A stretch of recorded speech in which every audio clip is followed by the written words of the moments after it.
Welcome to the best college football show on the internet. I'm Travis Justice. This is Behind the Point Spread. If you haven't done so already, please take the time to subscribe to the Doc Talk Sports YouTube channel. Just hit subscribe and you'll be ready to go. You can also follow and like Doc Talk Sports on Facebook and follow us on TikTok. Just a quick programming note tonight. No phone calls tonight. That's right. We're not going to be taking any phone calls tonight. So just sit back, enjoy the show because we have lots to cover.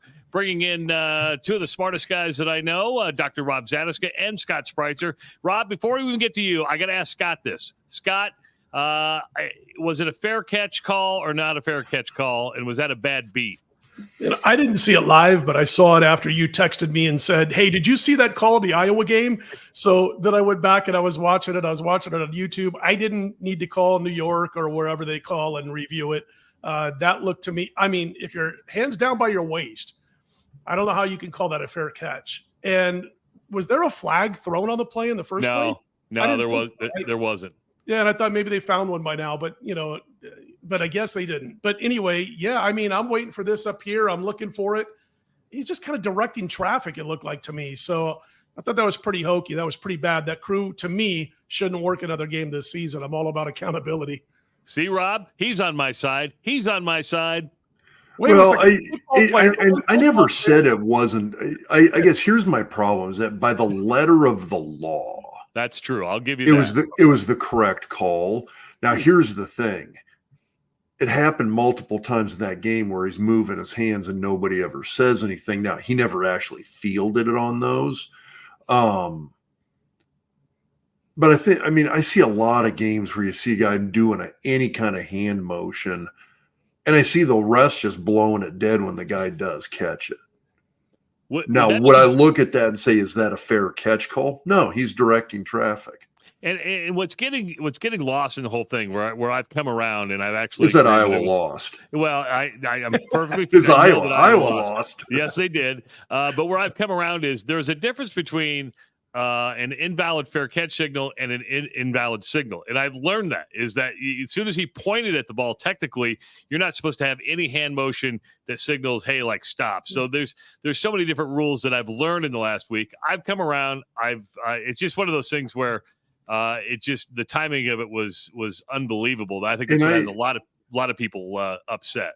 And I do agree. I think there's a lot of those hand motion with the punt returners.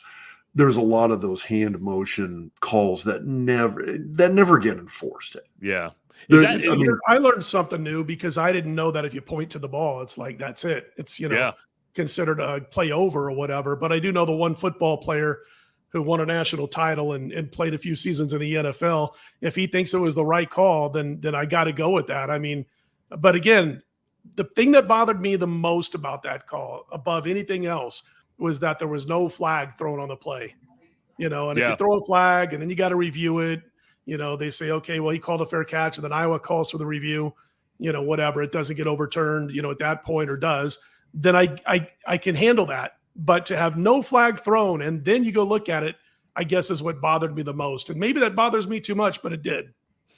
Would that be considered a bad beat? Because what Iowa was like a 3-point favorite or something like that, and then the touchdown nullified. That's a bad beat with a minute and a half to go, isn't it? I would say that's a bad beat, and because you're celebrating that you just won the game, Mm-hmm. It's like you got beat twice because you were already kind of gave up, and then you have that happen, and you're like, oh my gosh, lucky win, pulled that one out of my hand. Oh wait, I lost. And it's like I'm with a bunch of guys last Thursday night. We're watching the Saints game. And most people had the Saints. The Saints were out of it. They're not really going to cover the spread. And then they make this big comeback. And next thing you know, hey, they're right back in it. They're going to cover this thing. They might win outright. And then they find a way to lose anyway. And that goes on so much. That is the hardest thing to take because it's like you got beat twice in the same game. No hope to no hope. Boom, you're done. And so, fortunately, I did not have that game, and I was happy about that because I would have been on the Iowa Hawkeyes last week. Well, I tell you what, if you want to see Dr. Rob's diagnosis of that play, just go to our YouTube channel, check out the Doc's diagnosis presented by Centris Federal Credit Union, and he does a whole diagram of it. And we spent about, 10 minutes talking about that play specifically. Hey, if you want to work with Scott Spreitzer directly, here's what you can do. because over the next half hour or so, you're going to learn how smart of a guy that Scott is. Text the word Doc Talk to the number 29022 and get a free $60 trial of the premium member picks from Scott. Or you can visit DocSports.com and sign up for the free 60 on the upper left hand of the website. BetFred Sports is giving you a pro football bonus. All you have to do is place a game day wager on any pro football first touchdown score, and you'll get paid out 2 times the odds in cash if your bet wins and the player scores a second touchdown. You must use the promo code SCORE. Also, how about a parlay bonus for those of you that like to play parlays? When you place 9 football parlays, the 10th parlay is on Fred. Get rewarded with up to a $100 Fred bet each week of the pro football season. Make sure to use the promo code parlay. Now, Scott, I'm going to be honest, I finally lost. I was 7-0 heading into last week. I went 2-1. As you pointed out, as we were texting during the college football Saturday, it's still a winning week, but I was trying to keep my unbeaten streak alive. Well, 2-1 every week is going to make you a good deal of money by the end of the season. And you had a better, I wish I was 2-1 last week in college football. I go 3-4 with all plays last week, and it started out really well. I started out 2-0, and I also started out with Wake Forest as my first game, and Wake Forest won with like a second to go. Miracle win. And I'm like, it's going to be a big day, baby. I got luck on my side. Then we go to 2-0 with all sports overall. The next thing you know, I'm 2-1, 2-2, 2-3, and there it went. But it happens. It's funny because I can always tell real bettors from the fakes who just like to rip you online or on social media like you guys get when you wear a certain school shirt or whatever. They don't like Rob's analysis. Well, the guys, go ahead, Travis. Rob gets ripped for wearing a Florida State hoodie. I get ripped for just being me. Let's just put it that way. I get ripped for being me. Rob never gets ripped for his football knowledge. It's just if he wears his Florida State hoodie, because that's where his daughter goes to school. Well, and of course with me, I couldn't pick my nose according to I've been reading some of these, and I'm so bad, I'm terrible. I've lost like every year since I started this, so how does a guy last 30 years, and he can't pick his nose? But what I do like is I could always tell the people who are real bettors, because they'll say, man, tough game or whatever, tough day, tough game. We'll bounce back tomorrow. Hey, I had a couple of guys, because I go on there and I'll say, if I lost, I'm not a believer in hiding your losses. That's chicken shit for one thing, among other stuff. That's even worse than that. But I will say I lost like I did. And, one guy's like, hey man, we got a tough loss, tough day or whatever. And I'm like, yeah, sorry about that. And they'll say, man, you've made me so much money over the last decade. Don't worry about it. And you get some of those, and you can tell the real bettors because they'll say, hey, you can't win them all. Then you got the trolls with the fake names, jibber jabber from wherever, and they'll have like 2 followers and they just rip the crap out of you. It's funny because it did used to bother me when Twitter first came around. And then I'm like, oh my gosh, you just want to be me. That's all it is. They do. They want to live the Vegas lifestyle. Yeah. Hey, before we dive into this week's games, let's take a look at the futures because we had a little change at the top. These are the odds to win the college football playoff. And for the longest time, Georgia was the odds-on favorite to win the college football playoff. That has changed as Michigan has now jumped to the top of the list at plus 240. Georgia falls to plus 260. Rob, look at there. Florida State still in the hunt, according to BetFred at plus 700, tied with Ohio State. When you look at these, Scott, how do they line up with your power rankings? And is this the kind of the way you see it right now? Yeah, I've got Michigan second week in a row now, just ahead of Georgia. And then I've got Ohio State, Oregon in the top 5, Alabama just outside the top 5. I've got Florida State, by the way, Rob. I've got them 7th. And that group basically outside of Michigan, Georgia, and Ohio State, the next group is 3 points below Ohio State. So there's like the group at the top, Michigan, Georgia, and the Buckeyes. And then there's like a next level. The one team that I'm looking at these odds, and I'm looking at like, Texas 18-1, Bama 15-1. I'm a little surprised that Oregon wasn't listed.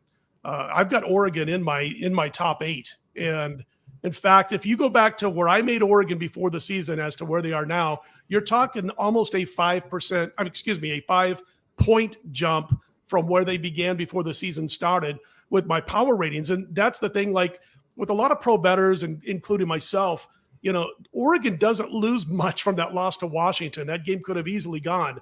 either way. So where the books might have to make changes for the public thinks Oregon, okay, well, we forgot about them. They lost a game now. They might drop like 1/10 of a point on my power ratings in a game like that or a loss like that. If those teams played 10 times, probably be split down the middle 50-50. So I think I've got Oregon up above where a lot of people in their perception have the Oregon Ducks, and that's why you don't see them on that list. Interesting part about Michigan, and Rob, you and I talked a little bit about it on the podcast, is, under a lot of scrutiny right now. I think it's Michigan against the world. Jim Harbaugh is saying it's Michigan against the world because of the sign stealing thing. Rob, did you hear Matt Rule today?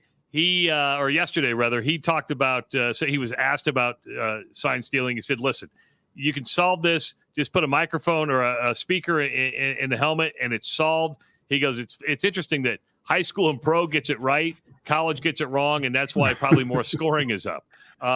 And he wouldn't specifically go after Jim Harbaugh. He goes, I'm not going to go after a guy when he's hurting and going through some bad stuff. I just thought that was pretty classy on Rule's part on the way he talked about it.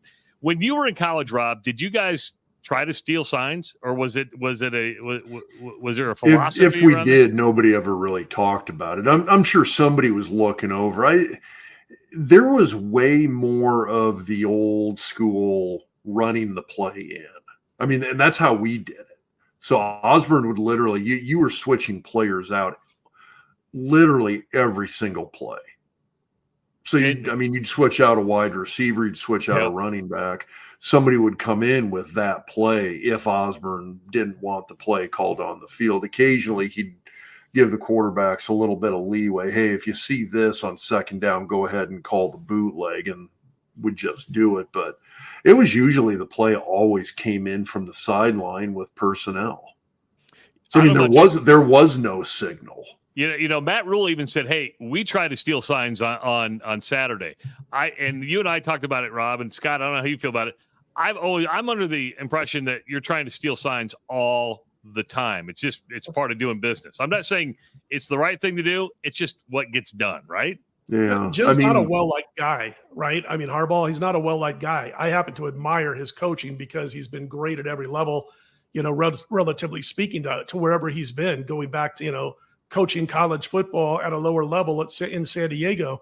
But I think it's a witch hunt, guys. And I don't know why. I just think it's a witch hunt. It reminds me, I'm not the first one to say this. I forget which host was talking about this on radio or TV the other day when they said it reminded them of Pete Carroll. And I was like, ding, ding, ding, ding. It reminds me of Pete Carroll at USC. They're going to chase another great coach out of the college ranks and up to the NFL. For some reason, I can't answer. I'm a Jim Harbaugh fan. I think he's incredible. He's been there for several years. He's built the program. He didn't try to do it too fast. He did it his way. And they're dominating. The Buckeyes can't beat them lately. So it's a situation where I think it's a witch hunt, just like they do with Pete Carroll. And I really like Harbaugh, too. I mean, it almost pains me to say that because, for several years, I talked about how much the guy bugged the hell out of me. And now it's one of these things I like watching because his style of football, the offensive line play, all of it's pretty amazing. But yeah, it's the whole signal thing. I mean, it kind of came into vogue with the whole no huddle spread stuff where you just flash the signs up on the sideline. But I don't know. It seems stupid to me because again, within an individual game, teams are trying to do it. Yeah. Michigan obviously took it to the next level. I look at it in the sense of, does it matter? No, everybody's doing it to some degree. I don't know if everybody's sending dudes to other games to do it. That's true.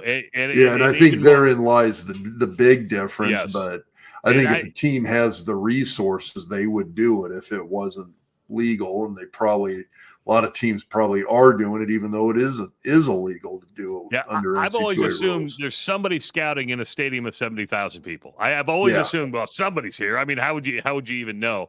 It is an interesting story, and it's not over for sure as more keeps coming out almost on a daily basis. All right, here are the games we're going to be taking a look at tonight. We got some good ones. Georgia at Florida. Ohio State, Wisconsin is an interesting matchup, though I think the West has proven how bad of a division is and can't compete with the East in the Big Ten. Oregon's going to be at Utah, and of course Purdue and Nebraska. Let's start with the first game tonight. It's Georgia at Florida. This is a rivalry. We're going between the hedges. It's a 2:30 game on CBS. Georgia, 14.5-point favorite over the Gators. You're over under at 47. You always have to decide, and we talked about this last week, by the way, in the Ohio State-Penn State game, but you've always got to decide if a big line adjustment from one season to the next is an over adjustment or the right adjustment. And remember last year, the Florida Gators the Georgia Bulldogs were a huge, huge favorite over the Florida Gators and like 23.5, and now they're 14.5. So the first thing I do when I see a line like this on a game involving, I don't know if they're, I guess you could say two blue bloods, I want to be able to go in and I want to be able to see if I think there's that big of adjustment necessary. And we talked about Ohio State, Penn State last week. Last season, the Buckeyes were 15.5 in Happy Valley. Then last week, they're 4.5 at home against Penn State, and thought that was too much of an adjustment for the reasons we mentioned. But, so should an elite level, a still elite level Georgia Bulldog team that's maybe a little bit less sexy than last year's Georgia Bulldog team lose 8 points in the same site, a neutral site in Jacksonville, from where they were last year? And I can't say that. I can't find enough reasons. I know Florida's better. I've actually got Florida just inside my top 30 in power ratings. Georgia, if they played last year's Georgia team, this year's Bulldogs versus last year's, this year's Bulldogs would be about a 7.5-point underdog as far as I'm concerned and my power ratings are concerned. But they cover spreads in this situation, 9-1 the last 3 years when favored by 10.5 to 21 points. They win those games by 31 points per game. They're not normally close. What I've done so far this week, guys, I played the over, which at the time was 45. It opened 44.5. Now it's up to 47. So kind of buyer beware, caveat emptor or whatever, if you want to jump on that over. But that's what I've done thus far. I played the over. I lean towards Georgia. I might jump in with the Bulldogs later this week. Yeah, I do have a question because you don't bet the overs that often, right? You're not right. A point total guy that often. Is the best time to bet the point total earlier in the week or later in the week, or doesn't it really matter? It's usually earlier in the week because the public's not big on totals, on college football totals. They love to play the marquee matchups and play the over every time when it's a night game, a Monday night football game, a Sunday night football game. So in that scenario, if you want to play the over, it's kind of funny because those big marquee matchups, night games, standalone games, if you want to play the over, you better do it early in the week because the public's going to drive it up. If you want to play the under, you wait till an hour before kickoff and you play the under. But in this particular game, it's climbed 2.5 points. I made it 48, and I don't, differentiate from the books that much normally when it comes to a total. It was 44.5 at one point, so I jumped on it. Small play. I'll tell you what the people think about it real quickly, though. I've got a friend of mine. 98% of his plays in college football are totals, and he does a really good job with totals. So last football season, he's probably hitting about 63% midway through the season, wow. Which is excellent. For those people who don't know, a professional bettor hopes to hit 55 to 56% through the course of a season. So he's like 63% midway through the season, and a client of his site calls up and says, "Can you switch me to another capper? I hate totals." 63% winners, and he doesn't want to bet totals. So that'll show you how unpopular college football totals are for the general public. I mean, that's like handing you a lottery ticket that's a guaranteed winner. I don't want it. It's got too many zeros in it. Wow. Hey, let's go to the Big Ten for our second game. It's the East-West matchup. In many years, this would be a classic one, but we saw Wisconsin lose at home to Iowa a couple weeks ago. Ohio State visits Madison. Ohio State a 14.5-point favorite. The point total on this at 43.5. Yeah, we'll start with my power ratings. I make Ohio State 18.5 points better than Wisconsin on a neutral field. So normally I give Madison a little bit bigger home field advantage number to the point spread. Not so much this year. We talked about them last week about the change in their look. Their identity is just not working. Now they got the fortunate win last week against Illinois, but you don't have Mordecai. I never thought he was a good fit in what they're trying to do at this level. Then he gets hurt. He's been out for a couple of games now. And this kid, Braden Locke, takes over, and I'm looking at his numbers right now. His 2 starts, 36 for 71, just over 5 yards per pass. Obviously bad. The good news, he's only thrown 1 pick in 71 attempts. And then I looked at Illinois. They ran like crazy against Wisconsin. They ran for 5 yards per pop, 223 rushing yards in that game. Ohio State, this might be the game where they finally get that ground game really going because it hasn't been great all season. It's been around 101st in the country. And then the folks can look at their screen right there and see the advantage as far as the angle, the point spread situations are concerned involving these two teams. I mean, these are the one that's saying about the college football road team. If I'm going to look at these kind of angles and not so much into metrics, I like those the most because you see what it says there? College football road teams. It doesn't say Ohio State. It doesn't say Wisconsin or whatever. So what it's saying is that it encompasses all of college football. It's almost like a human nature angle, so to speak, rather, because with college football so often, and the reason I don't use trends or angles that much in college football is because you got coaching changes throughout the years. You've got obviously players changing every couple of years. So to say even Wisconsin 0-6 against the spread the last 3 seasons, averaging less than 17 points per game in the scenario they're in this week, how much can you trust that? Because again, you're talking about a different coach, a different system, a different style of play for the most part. But those college football general angles are the ones I like the most. And you can see what those teams do when they're a pretty good defense, especially a good scoring defense. And that's the Buckeyes. They're as good as it gets on the defensive side of the football. So a lean towards the Buckeyes here. I would play the Buckeyes or nothing in this game is how I'd do this one. Rob, you and I talk about it on a regular basis, just how bad the West Division is. And I'm going to go back to Iowa real quick because I actually think that Gary Barta set the bar too high for Brian Ferentz at 25 points per game. And people are probably going, what? Are you ready for this? Only 6 teams in total games in the Big Ten are averaging 25 points a game. And when you break it down to Big Ten games only 4 teams in the Big Ten are averaging 25 points per game. And I don't What's think Iowa averaging? Iowa in Big Ten games is, I think, like 17 points per game. And overall, it's like 19.5. But Wisconsin's even below that 25 point in Big Ten games. I mean, the West is just so bad. I can't trust any of those teams in the West. Yeah, the 25 point thing. I mean, in hindsight, God, talk about a pipe dream.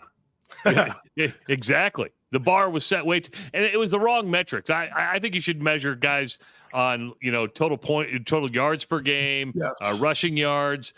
Do you make progress when it comes to national rankings as far as total offense and stuff like that? But Scott, I don't know how much Big Ten West football you watch, but you brought up the Wisconsin-Illinois game last week. Wisconsin had to rally to beat Illinois. Yeah, they're down 14, right? Going to the fourth quarter. Yeah. As far as, what I would have done if I'm Kirk Ferentz and I'm trying to get my kid to, have to show something, I like what you said about the yards per game. What we talked about last week, net points per drive. I want to see us in the top 40 in net points per drive. I want to see improvements on offense and defense. He could have set a number. This is why coaches sometimes ought to look at some of the deep metrics, because you can really tell a lot about a team. And it might be a team that scores only 20 points per game, but then you go and you look and you say, we average 4.5 yards per carry. We averaged 6.8 yards per pass. That's a half a yard better than it was last year. The record wasn't much better. We only scored 20 points per game, but you can see improvements being made. I gauge that much more than points per game. And how phony is some of that when you talk about, a defense that scores, 1.8 points per game on average. You got to factor that into it. It's like, so again, I think if that was basically 90% of what brings Brian Ferentz back or not, I think they gave him kind of an unfair number. You got to look at what they're doing on the ground per play and through the year per pass before you can make those decisions, as far as I'm concerned. Yeah, which, by the way, for Iowa, it's crappy. Matter of fact, for most Big Ten West teams, it's all crappy. Watch them sweep their bowl games, by the way. Exactly. I know. Let's go out to the Pac-12. This is an interesting matchup. Oregon's going to be on the road taking on Utah. 2:30 game on Fox. The Ducks, a 6.5-point favorite. The point total on this at 48. Yeah, this one's been as high as 7. I'm kind of looking at my opening numbers here. It's been as low as 5.5 right now. Basically 6.5 in most books. Couple of 7s out there. I got about 25 books on my screen in front of me here, and it looks like 3 have 7 and the rest have 6.5 for the most part. Listen, I like Lanning. When this guy's laying points, he just covers, and they don't just cover. They beat these teams rather handily. He's 13-4 as a favorite. and he wins those games by more than 3 touchdowns a game, 24 per contest. I didn't like the way Oregon got torched. That scares me a little bit, guys, through the air in their last 2 games. But the good news for the Ducks is that the Utes can't really rely on their aerial game. Finally, by the way, and it's unfortunate for him, but hopefully we'll see him next season. But finally, they've ruled Cam Rising out for the year. He's been listed as questionable every single game, but now he's ruled out for the season. So, I don't like the fact they gave up a bunch of yardage. Utah doesn't have the consistent aerial game. Yeah, they torched USC, but we've talked about USC and their defensive issues in space over the course of the season. They've been burned a couple of games now. So I think if you can get 6, which I do believe, again, I'm looking, there's a couple out there.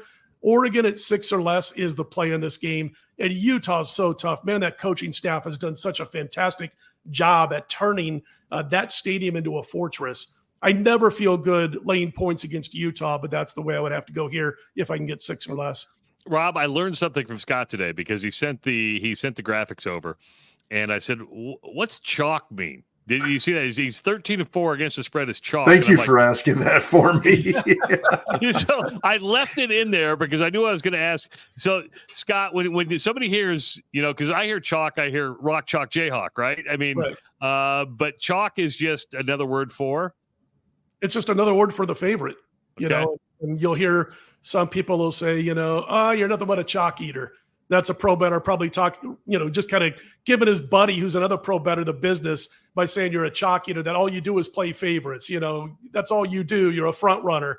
And so, yeah, chalk just means favorite. I have no idea how rock, chalk, Jayhawk came about other than the fact it rhymes a whole lot. Yeah, so that's about it. I think that's about it. And Owen went to Kansas for a couple of years, and I still don't know how rock, chalk, Jayhawk came up. And if I'm not mistaken, I think the chalk might have to do a little with I'm making this up, with the limestone that they have quarries down there. And that was kind of my assumption, I guess. Yeah, I guess don't know if that's true or not either. Our final game has Nebraska back at home. They're taking on Purdue. This is a Big Ten West matchup, right? This is going to be, it has the potential to be ugly. It's a 2:30 game on FS1. Nebraska, 2.5 point favorite, and a low point total right now, according to BetFred, at 40. It's kind of funny because I was watching one of the former Husker defenders, Adam Carricker, who I'm sure you guys probably know. Oh, yeah, we talked to Adam a lot. So I was watching a video of his after the Nebraska game the other night, kicking back and just getting his thoughts. And he basically, not paraphrasing, but he's basically, the game stunk, but we won. It's like you were 4-3 for the first time through 7 games in 7 years or whatever it's been. So, I think the game against Illinois and the game against Purdue, the game against Northwestern and the game against Illinois, I think is basically what we're going to be watching Nebraska every game the rest of this season. It's ugly. It's hard to watch. I'm sitting there last week and I've got really nothing major going until Saturday night. So I'm watching the Nebraska game and I'm like, I can't watch this. You get frustrated. You turn it off. You fumble inside the red zone. You fumble at your own 10. You throw a pick on the first play. And it's just like, I can't even watch it. I'll tune it back in later if they're, within a couple of points of Northwestern, they go on to win. What I like what Matt Rule's doing is this team believes it can win now. Ugly games. The defense is fantastic. So I'm looking at Purdue. The interesting thing is I made the number 3.5, which is where it was not that long ago, a couple of days ago. It's down to 2.5. The public is betting Nebraska. The respected money, so to speak, has been betting on Purdue plus the points.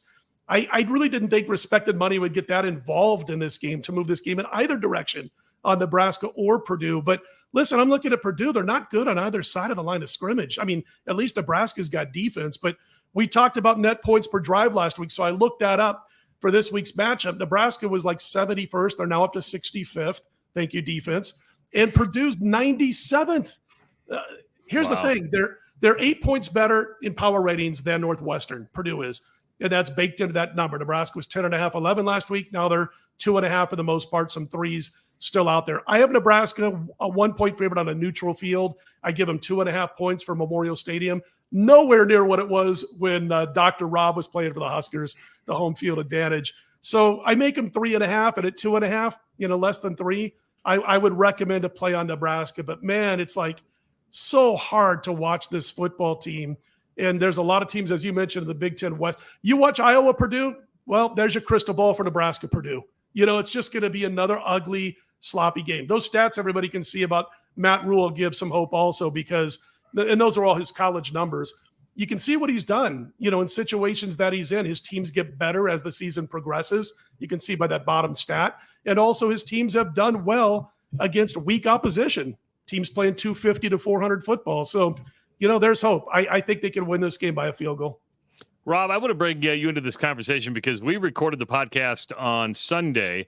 We found out on Monday that Turner Corcoran out for the season, Ethan Piper out for the season, Newelli is going to miss the Purdue game. How detrimental, if at all, is that to this Nebraska offense that struggles anyway? I mean, at least a little bit. I know a lot of people are. I'm kind of hearing two things. Part of people are like, "Oh my God, how are we losing these guys?" And it's how are they going to overcome it? Yeah, the depth is thin there, and you haven't seen a lot of other guys play.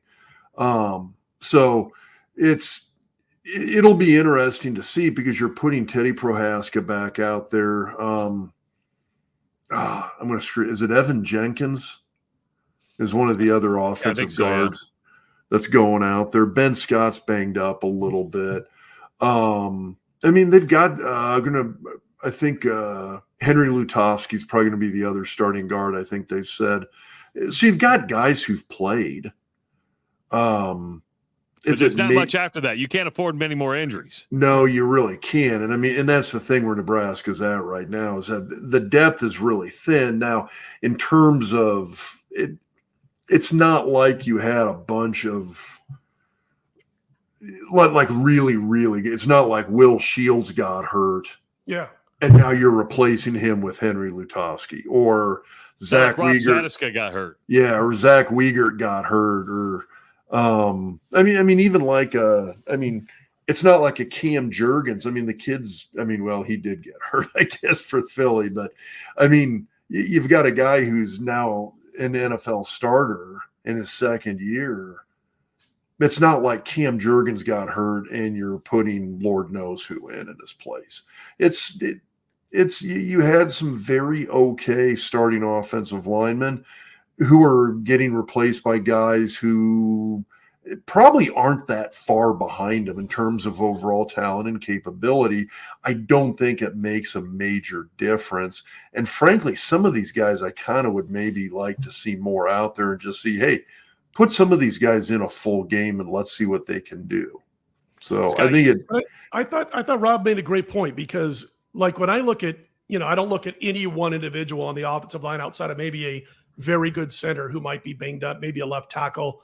But for me, that's more the pros than in college. But I do look for cluster injuries. Got an offensive line that's missing 3 people. However, if you're talking about Nebraska's offense or the Iowa Hawkeye offense, you're averaging 16, 17 points or whatever in conference play. It's not going to be that big of a difference. And that's basically what Rob was saying. It's not like I've got, 3 Michigan Wolverine offensive linemen, 2 tackles and a center who are out.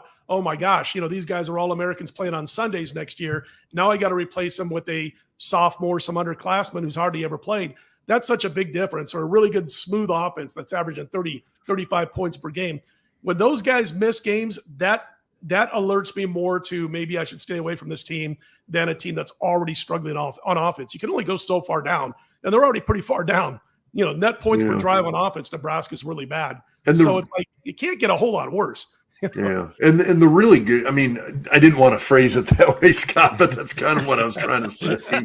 But there is a dynamic there where if you're a really, really bad team and you lose several key starters, I shouldn't even say that, you lose several starters, I don't know if it makes that big a difference. Conversely, if Michigan or Georgia has a cluster of injuries like this, they can reload with a couple of other well-developed. I'm not talking about the 4-star guys that transfer to Nebraska.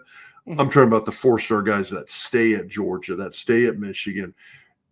Those guys that are stepping in as replacements, you don't see that big of a drop-off. I mean, I kind of liken it to Travis. I think we talked on the podcast about Nebraska in '94. You lose Mike Minner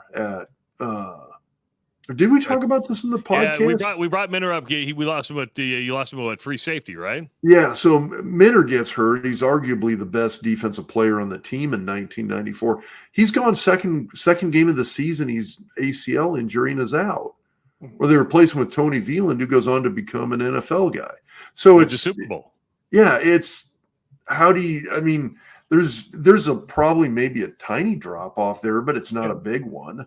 If you're Nebraska like this, like Rob, this is what my thoughts are. Like you're averaging, let's say they were averaging 28 points per game, and they're nowhere close to that. But let's say they're averaging 28 points per game, and they don't have depth. Let's say it's the same group of guys that are playing now.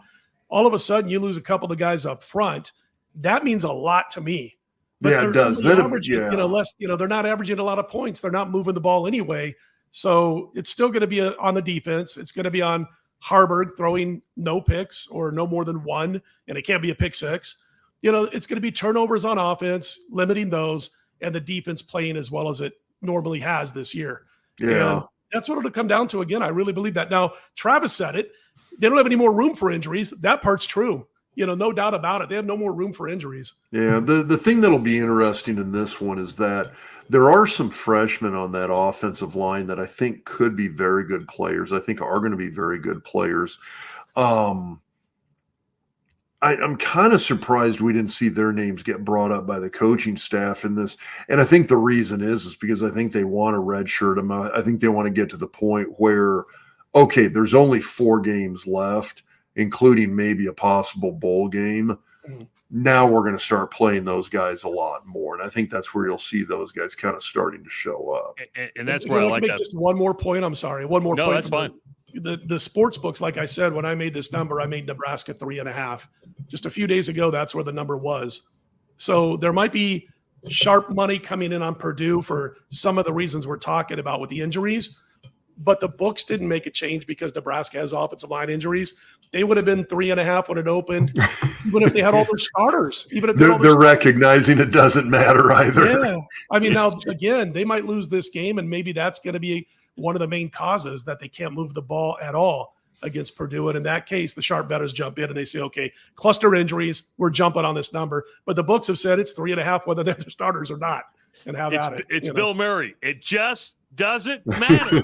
It just doesn't matter. Well, look at I guess my question, and at some point, some of these injuries do start stacking up. I mean, yes, you lose a couple running backs early in the year. Then you lose Marcus Washington at wide receiver. Now you've lost 3 offensive linemen. At some point, it does become a little bit of a numbers game here, and you do start to see a trend downward.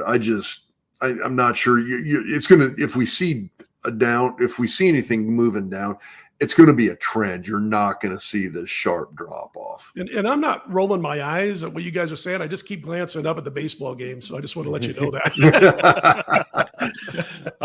Hey, real quickly, don't forget about the Pro Football bonus from BetFred. Place a game day wager on any Pro Football first touchdown score, and you'll get paid out 2 times the odds in cash if your bet wins and the player scores a second touchdown. Make sure to use the promo code SCORE. How about a parlay bonus for you? When you place 9 football parlays, the 10th parlay is on Fred. Get rewarded with up to $100 in a Fred bet each week of the pro football season.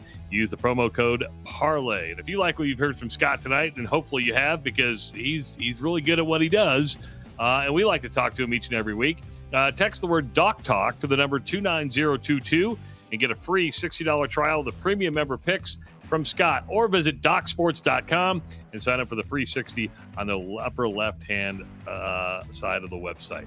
Gentlemen, it's always a pleasure to talk football with you, and it's always a pleasure to talk behind the point spread. Hope you enjoyed the show tonight. Did you guys have fun? Absolutely. Always. Yeah. I got to talk to Scott. Yeah, I get bummed when I have to watch your videos on. I don't get to be there. I watch those throughout the week, and usually it's like we do have a good time with. Oh, you guys are great.